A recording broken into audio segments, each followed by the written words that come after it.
Les anomalies congénitales sont des défauts de la morphogénèse. Ces anomalies peuvent toucher les organes internes, mais aussi être externes, affectant par exemple la peau et les membres.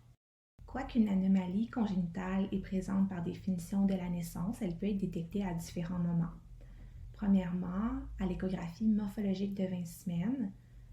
Ensuite, certaines peuvent être seulement vues à la naissance, d'autres vont être détectées plus tardivement dans la vie. On définit deux types différents d'anomalies congénitales, les majeures et les mineures.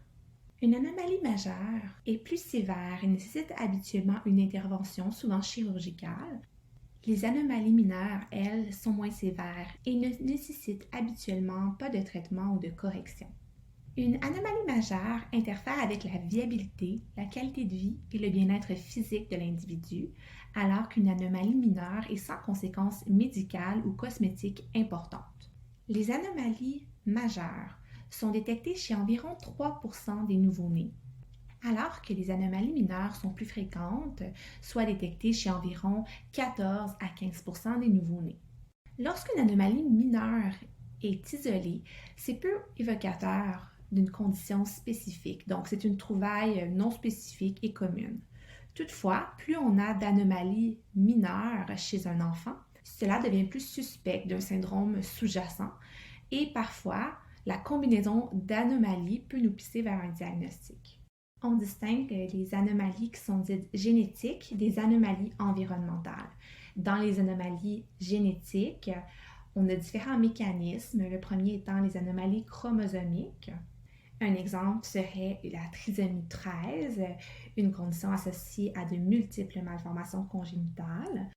Ensuite, les anomalies causées par des syndromes monogéniques, donc par exemple le syndrome de Joubert qui donne des malformations cérébelleuses. Ensuite, les conditions épigénétiques comme le syndrome de Beckwith-Whitman qui peut donner des omphalocèles comme type de malformation.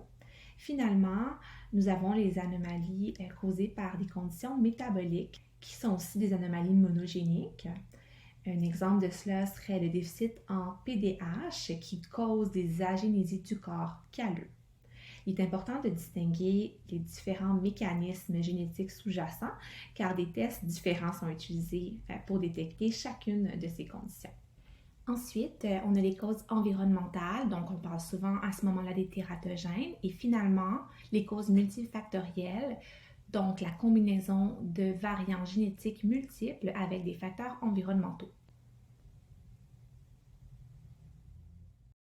Created using Powtoon.